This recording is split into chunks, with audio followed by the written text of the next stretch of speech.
दो mega classes में स्वागत करता हूँ। आज हम होम रूल आंदोलन और बिहार के शीर्षक से यह जानेंगे कि होम रूल आंदोलन भारत में कैसे आया, किन लोगों के द्वारा लाया गया, उसका उद्देश्य क्या था, क्यों लाया गया।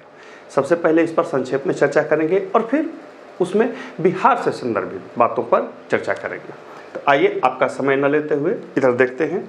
हमने हेडिंग दिया है होम रूल आंदोलन और बिहार। देखिए, होम रूल आंदोलन जो था वो आयरलैंड से प्रभावित था। आयरलैंड में जो होम रूल मूवमेंट था वहीं से ये प्रभावित था और आयरिश महिला एनी बेसेंट के द्वारा ये भारत में लाया गया। अब आपके मन में सवाल आना चाहिए कि भाई भारत में जो होम रूल आया इसका मुख्य उद्देश्य क्या था।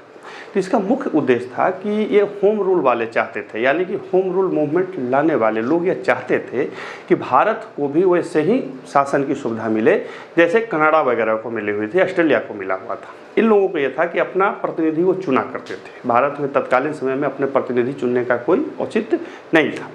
तो ये उसी को मतलब जो आयरलैंड में, कनाडा में, ऑस्ट्रेलिया में जिस तरह से वहाँ अंग्रेज शासन कर रहे थे वैसे ही शासन को भारत में भी चाहते थे। अर्थात इनका मूल उद्देश्य अंग्रेजों शासन को भारत से हटाना या निर्मूल करना नहीं था। ये चाहते थे कि हम अंग्रेजी भारत में ही रहे लेकिन हम शासन में हमारी हिस्सेदारी रहे। इस चीज़ को ध्यान रखिएगा। देखिए, भारत में होम रूल आंदोलन आयरिश मॉडल से लिया गया था। एक चीज एकदम ध्यान रखिए, एकदम ऐसे ही पूछेगा परीक्षा में आपसे कि होम रूल आंदोलन जो था वो कहाँ से प्रभावित था। तो आयरिश मॉडल, आयरलैंड के मॉडल से प्रभावित था। आयरलैंड के संविधान से हमारे देश में संविधान में भी कोई चीज़ प्रभावित है, आप कॉमेंट करेंगे। एनी बेसेंट एक थियोफिस्ट महिला थी जो वर्ष 1893 में भारत आई थी। एनी बेसेंट भारत में होम रूल आंदोलन प्रारंभ करने का श्रेय एनी बेसेंट को जाता है। एनी बेसेंट आप पढ़ेंगे भारतीय राजनीति इतिहास में बहुत बड़ी नाम थी, कांग्रेस की अध्यक्ष भी बनी और जो मूवमेंट था भारत का फ्रीडम का, इसमें इन्होंने बहुत बड़ा योगदान दिया था। या यूँ कहें कि गांधी युग से पहले इन्होंने पूरे भारत में राजनीति के प्रति, स्वशासन के प्रति एक बहुत ही अच्छी जागरूकता जलाई और इन्हीं के जागरूकता से प्रभावित होकर जो युवा राष्ट्रीय आंदोलन में कूदे वो कालांतर में गांधी के मसालची बने, या यूँ कहिए कि गांधी के पीछे चले। मेरी समझ से यदि पूछा जाए तो भारतीय राष्ट्रीय आंदोलन में जो जिन लोगों ने या जिन क्या कह सकते हैं व्यक्तियों ने स्वतंत्रता दिलाई या स्वतंत्रता के अंत तक बने रहे, कुछ नहीं भी बन रह पाए, तो उस पौध को तैयार करने में यही एनी बेसेंट और होम रूल आंदोलन था। यानी कि इसी ने एक ऐसे नर्सरी को लगाया, एक ऐसे रणनीतिक रूप से जागरूक युवाओं का पौध लगाया जो कालांतर में बड़े हुए और भारतीय स्वतंत्रता आंदोलन को अंतिम परिणति तक पहुंचाया। पंडित जवाहरलाल नेहरू, मोहम्मद अली जिन्ना इत्यादि जैसे बड़े नाम भी इसमें शामिल थे। सारे वो लोग जिनको आप भारतीय राष्ट्रीय कांग्रेस या फिर क्या कहते हैं लीग वर्जन में जानते हैं, सब के सब पहले इसी होम रूल में घुसे, शामिल हुए और वहीं से उन्होंने राजनीतिक जुझारूपन सीखा और फिर आगे बढ़े। तो ये मेन सी बातें हो जाती हैं। ये वीडियो हमने प्रारंभिक परीक्षा के उद्देश्य से रखा है। प्रथम विश्व युद्ध के समय भारत में स्वतंत्रता आंदोलन की अलग जगाने में यह आंदोलन विशेष कार्य किया। आपसे परीक्षा में पूछेगा कि प्रथम महायुद्ध के समय भारत में जब राजनीतिक शिथिलता आ गई थी, गर्मपंथी नरमपंथी अलग अलग हो चुके थे, तो निम्न में से किस आंदोलन ने राजनीतिक शुचिता, स्वशासन एवं स्वतंत्रता के अलग को जगाए रखा है? एकदम ऐसे ही पूछेगा, हो सकता है शब्द अलग भी कर दे। तो याद रखिएगा होम रूल आंदोलन प्रथम विश्व युद्ध के समय यह जो आंदोलन था इसने भारत में स्वतंत्रता के अलग को जगाने में बहुत ही महत्वपूर्ण भूमिका निभाई और साथ ही उस नए पौध को तैयार किया जो कालांतर में गांधी के पीछे चले और स्वतंत्रता को प्राप्त किया। भारत में 2 होम रूल आंदोलन प्रारंभ हुआ। भारत में 2 हुआ। क्यों हुआ? एनी बेसेंट थी और क्या कहते हैं बाल गंगाधर तिलक थे। बाल गंगाधर तिलक के साथ समस्या थी कि वो उग्रपंथी थे। तत्कालीन समय में कांग्रेस में नरमपंथियों का बोलबाला था। नरमपंथी नहीं चाहते थे कि बाल गंगाधर तिलक कांग्रेस में शामिल हों और फिर वो मतलब कांग्रेस मंटाधार हो, उनका यह मानना था। इधर बाल गंगाधर तिलक जो थे वो जेल से बाहर आए, 6 साल जेल के बाद आए और चाहते थे कि भारत में कुछ ऐसा हो कि लोग राजनीति में आए, स्वशासन के बारे में जाने, आधुनिक शिक्षा की ओर आए और साथ ही उनमें यह सूचिता विकसित हो कि हम पर शासन कैसे हो, ये चाहते थे। सोचिए, बहुत बड़ी बात थी उस दौर में। तो इसी उद्देश्य से उन्होंने एनी बेसेंट से हाथ मिलाया और आपस में टकराव न हो, आपस में क्या नहीं हो, टकराव, आपस के टकराव को रोकने हेतु, आपस के टकराव को रोकने हेतु इन्होंने 2 होम रूल स्थापित किए। सबसे पहले 28 अप्रैल 1916 को बाल गंगाधर तिलक ने होम रूल की स्थापना की, जिसका मुख्यालय कहाँ था, पूना था। बाल गंगाधर का जो होम रूल स्थापित हुआ था उसका मुख्यालय कहाँ था, पूना था। और उसकी प्रथम मीटिंग जो थी वो बेलगाम में हुई थी। कहाँ हुई थी, बेलगाम में। इनका कार्य क्षेत्र जो था कर्नाटक, महाराष्ट्र, मध्य प्रांत, बरार इत्यादि इलाका था। ध्यान रखिएगा, कर्नाटक, महाराष्ट्र, मध्य प्रांत, बरार वाला इलाका जो था वो अब मतलब बाल गंगाधर तिलक का कार्य क्षेत्र था। यानी कि बाल गंगाधर तिलक के जो होम रूल आंदोलन था उसका कार्य क्षेत्र यही था। इसको ध्यान रखिएगा। शेष भारत में एनी बेसेंट का मॉडल था, यानी कि एनी बेसेंट का प्रभाव था। एनी बेसेंट ने 3 सितंबर 1916 को होम रूल आंदोलन प्रारंभ किया। 3 सितंबर 1916 को, 28 अप्रैल को बाल गंगाधर तिलक ने और 3 सितंबर को एनी बेसेंट ने, जिसका मुख्यालय कहाँ था, मद्रास में था। घोषणा भी मद्रास में हुआ था। और जॉर्ज अरुंडेल इसके सचिव थे। जॉर्ज अरुंडेल क्या थे, इसके सचिव थे। अब कहिए कि क्या यह श्रीमान 2 को था कि सब एक ही था? देखिए, था एक ही, बस समझिए, होम रूल आंदोलन था एक ही, बस दोनों ने अपने अपने कार्य क्षेत्र बांट लिए। इसलिए बांट लिए कि आपस में कोई टकराव न हो, कार्यकर्ता आपस में टकराव न हो या शीर्ष नेतृत्व पर कोई दिग्भ्रम की स्थिति उत्पन्न नहीं हो। इसीलिए इन लोगों ने अपने अपने क्षेत्र बांट लिए कि आप यहाँ काम करेंगे, हम यहाँ काम करेंगे। बात समझ रहे हैं? बस यही उद्देश्य, यही था और कुछ नहीं था। आप दिमाग में मत रखिएगा कि दोनों अलग अलग किए थे। तो होम रूल का जो स्थापना बाल गंगाधर तिलक किए थे, कब किए थे? 28 अप्रैल 1916 को। मुख्यालय कहाँ था? पूना। प्रथम मीटिंग कहाँ हुआ? बेलगाम में। कार्य क्षेत्र कर्नाटक, महाराष्ट्र, मध्य प्रदेश, बरार। 3 सितंबर को एनी बेसेंट ने किया मद्रास में। जॉर्ज अरुंडेल इसके सचिव थे। जॉर्ज अरुंडेल क्या थे? सचिव थे। ध्यान रखिएगा, जॉर्ज अरुंडेल सचिव थे। अब इस पूरे होम रूल का मांग क्या था? देखिए, इसका 3-4 मांग जो था मुख्य था। स्वराज की मांग, भाषाई प्रांत की स्थापना तथा शिक्षा का प्रसार, इसका मुख्य उद्देश्य था। यही आपसे पूछेगा कि निम्न में से कौन कौन से मांग जो थे होम रूल आंदोलन का मुख्य मांग था? तो स्वराज की मांग, भाषाई प्रांतों की स्थापना तथा शिक्षा के प्रसार। ये जो भाषाई प्रांत वाला जो मामला था ये बहुत अलग मामला था। हालांकि तत्कालीन समय में चल रही थी, बाद में और भी चली। भाषा, भारत में भाषा और भाषाई प्रांतों पर हमने वीडियो बना रखा है, वो भारत के इतिहास वाले क्या बोलते हैं, प्लेलिस्ट में मिलेगा, आप वहाँ जा करके देख सकते हैं। तो ये कुछ ऐसे तथ्य थे जो होम रूल आंदोलन जो भारत में प्रारंभ हुआ, उससे परीक्षाओं में इसी तरह से कुछ विशेष मॉडल पर प्रश्न पूछे जाते हैं और जिसकी जानकारी आपको रहनी चाहिए। तो ये वो कुछ वैसे तथ्य थे जो विभिन्न परीक्षाओं में पूछे जाते हैं, बिहार वाले में भी पूछे जाएंगे। अब देखते हैं इसमें बिहार, देखते हैं इसमें बिहार की स्थिति को। याद रखिए कि हमने ये होम रूल के जो आंदोलन था पूरे भारत स्तर पे, उस पर वीडियो नहीं रखा है, ये बिहार के परिप्रेक्ष्य में रखा है। अब चूंकि उसकी कुछ जानकारी पहले से होनी चाहिए या उससे जो परीक्षाओं में प्रश्न बनते हैं उसकी जानकारी होनी चाहिए, तो इसी उद्देश्य से हमने ये 4-5 तथ्य रखे ताकि आपको जानकारी होनी चाहिए। तो एक नज़र देख लीजिए, फिर हम देखते हैं बिहार वाले पर। देखिए होम रूल आंदोलन के बिहार वर्जन।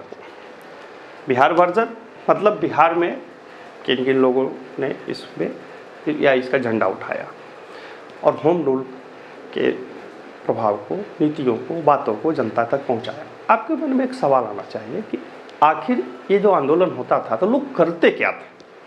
ये जो बड़े बड़े पॉलिटिशियन थे उस समय के, वो क्या करते थे? तो देखिए, ये लोग, सिंपल सी बात होती थी, ये लोग मेले में, धार्मिक स्थलों पर, राजनीतिक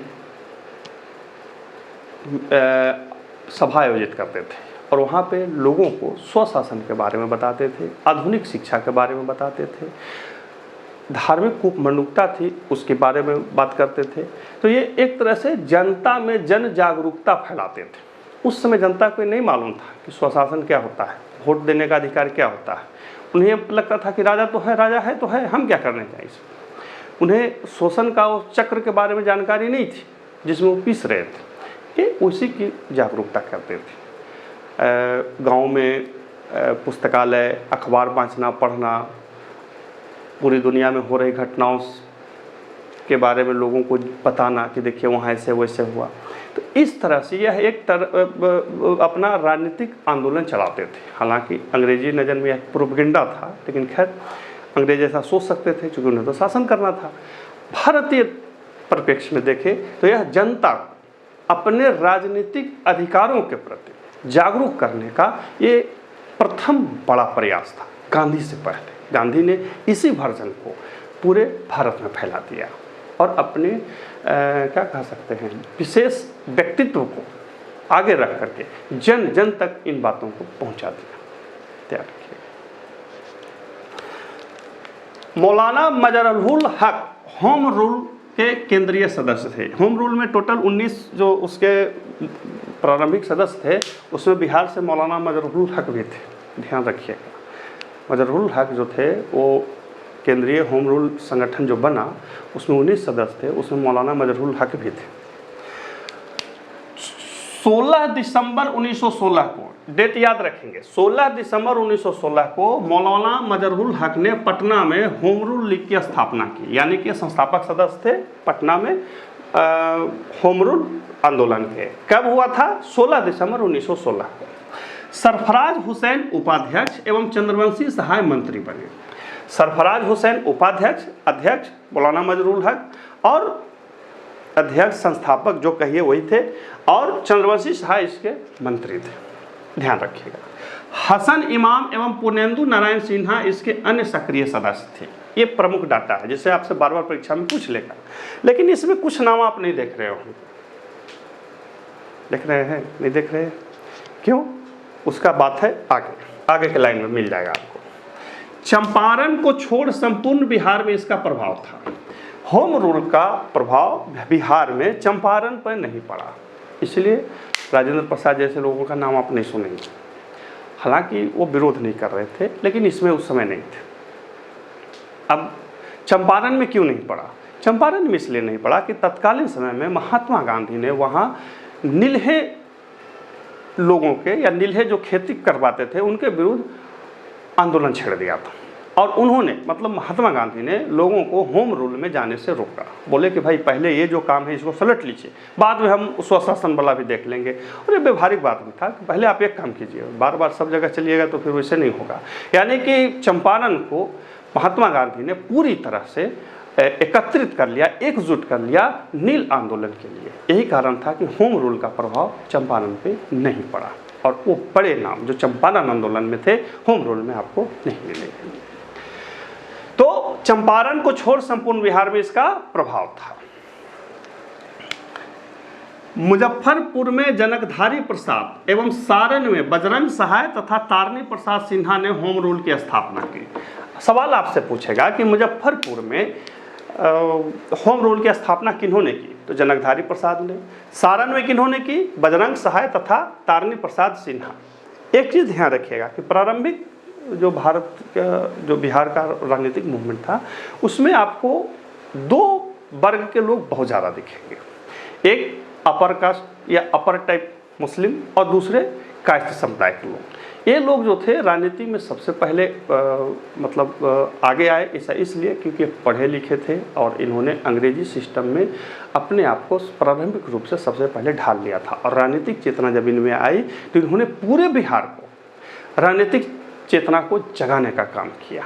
बात समझ रहे हैं? पृथक बिहार मूवमेंट में भी यही था। सबसे पहले यही दो वर्ग के लोगों ने पूरा पुरजोर झंडा उठाया कि बिहार एक अलग राज्य होना चाहिए। हालांकि बाद में सारे समुदाय के लोग जुटे और सब ने मिलजुल कर फिर स्वतंत्रता संघर्ष में भाग लिया। लेकिन प्रारंभिक स्तर पे यही दोनों ने क्या कह सकते हैं, बीड़ा उठाया। गर्व की बात। ध्यान है, मुजफ्फरपुर में जनकधारी प्रसाद, सारण में बजरंग सहाय तथा तारणी प्रसाद सिन्हा। बिहार के होम रूल सदस्य घड़ी के चैन के साथ जस्ता का एक बिल्ला पहनते थे जिसपे होम रूल लिखा जाता था। यानी कि होम रूल के जो सदस्य होते थे बिहार में, होम रूल आंदोलन के जो सदस्य थे, स्वशासन के जो सदस्य थे, याद रखिए होगा होम रूल को स्वशासन आंदोलन भी कहा जाता है। स्वशासन के जो आंदोलन के सदस्य थे वो घड़ी में जस्ते का एक बिल्ला लगा के रखते थे और जिस पे होम रूल लिखा होता था। यानी कि यह उनकी एक पहचान होती थी कि यह होम रूल आंदोलन के सक्रिय सदस्य हैं। ठीक है। अब होम रूल आंदोलन को बढ़ाने के लिए, फैलाने के लिए, उसके बातों को, उसके विचारों को लोगों तक समझाने के लिए एनी बेसेंट 2 बार बिहार आई थी। हमने पहले भी बताया था कि आपसे कभी कभी ये भी पूछेगा कि होम रूल जो 2 स्थापित हुआ था बिहार में किसका प्रभाव था, तो बिहार में एनी बेसेंट का था, बाल गंगाधर तिलक वाला का नहीं था, चूंकि उनका कार्यक्षेत्र अलग था। तो उसी उद्देश्य से एनी बेसेंट 2 बार बिहार आई थी। पहली बार 18 अप्रैल 1918 को, और जब पहली बार आकर के उन्होंने सभा संबोधित की तो उन्होंने स्वशासन की मांग की थी। पहली बार जब एनी बेसेंट बिहार में आई 18 अप्रैल 1918 को, तो उन्होंने मांग की कि हम अंग्रेजों को उनके प्रथम विश्व युद्ध में सहायता दे रहे हैं, लेकिन बदले में हमें स्वशासन चाहिए। समझ रहे हैं बात को? लिख रहा है ना उधर कोना में? लिखना तो चाहिए, ठीक है। और दूसरी बार वो आई थी 25 जुलाई 1918 को, 25 जुलाई 1918 को, और इसमें उन्होंने संवैधानिक सुधारों पर बात की थी। बात समझिए, स्वशासन की मांग की 18 अप्रैल 1918 के सभा संबोधन में, और 25 जुलाई 1918 में उन्होंने संवैधानिक सुधारों पर बात की। यानी कि एनी बेसेंट 2 बार आई, प्रथम बार स्वशासन की मांग की, दूसरी बार संवैधानिक सुधार पर बात की। तो ये ऐसे प्रमुख डाटा है जो बिहार से संबंधित है, आपको हर जगह मिलेगी। हमने कुछ अतिरिक्त भी खोजने का प्रयास किया और आपके सामने रखा है। आप लिख के रखेंगे, लिख के बनाएंगे, खुद से बनाएंगे। अब सवाल ये होता है कि जब होम रूल आंदोलन प्रारंभ हुआ तो उसका हश्र क्या हुआ? जब भारत में 1917-18 के सुधार हुए, है ना, अंग्रेज़ों ने संवैधानिक सुधार किया 1919 में आकर के, और फिर कुछ सुधार और भी किए, और साथ में इनकी 2 मांगे थी, स्वशासन की मांग और संवैधानिक सुधार की मांग। तो अंग्रेज़ों ने कहा कि ठीक है, हम स्वशासन देते हैं, ठीक है ना। मार्लियामेंटो सुधार से जो उन्होंने चुनावी सुधार लाया था उसको और बढ़ा दिया, और उसके बाद फिर जो संवैधानिक सुधार की मांग थी उस पर भी अंग्रेज बोले कि अच्छा ठीक है, हम उसमें भी कुछ सुधार करते हैं। यानी कि इनकी कुछ कुछ मांगों को अंग्रेज़ों ने अंग्रेजी वर्जन में मान लिया। अंग्रेजी वर्जन क्या था? तो जो सांप्रदायिकता, क्षेत्रीयता और क्या कह सकते हैं वर्गवाद का बीज उन्होंने पहले बोया था लीग के समर्थन के लिए या भारत को तोड़ने के लिए, उसको उन्होंने अपने संवैधानिक सुधारों में और आगे कर दिया। आप समझ रहे हैं? वो जो मार्लियामेंटो सुधार था, मॉन्टेग्यू चेम्सफोर्ड सुधार था, इस सब सुधारों में इन्होंने इनकी कुछ मांगे मांग ली, लेकिन उसको अपने अंग्रेजी वर्जन में रखा ताकि यहाँ का जो आंदोलन हो टूट जाए, लोग अपने में ही लड़े, हम अपना शासन चलाते रहे। इसकी जो सबसे बड़ी उपलब्धि थी, मैंने पहले भी बताया कि यह गांधी युग का से पहले एक ऐसा आंदोलन था जिसने ऐसे पौधों को तैयार किया जो आगे चलकर वट वृक्ष बने और भारतीय स्वतंत्रता आंदोलन में महती योगदान दिया। तो ये डाटा है, आप एक नज़र देख लें। लिखना चाहते हैं लिख सकते हैं, नहीं लिखना सकते हैं आपकी इच्छा, अपने से खुद से बनाएं। याद रखें पीसीएस परीक्षाओं में या जो उस स्तर के परीक्षाएं होते हैं वहाँ आपसे सिर्फ डाटा नहीं पूछता है, परीक्षाओं में आपके व्यवहारिक समझ पर आधारित भी प्रश्न होते हैं। तो इन डाटा को रख करके मानक पाठ्य पुस्तकों को पढ़ करके आप ये समझ बनाएं, प्रतिदिन प्रैक्टिस सेट बनाएं और खुद से लिखने का प्रयास करें, तभी आप सफलता के सोपान पर आगे जा पाएंगे। फिर मिलते हैं अगले वीडियो में, तब तक के लिए नमस्कार।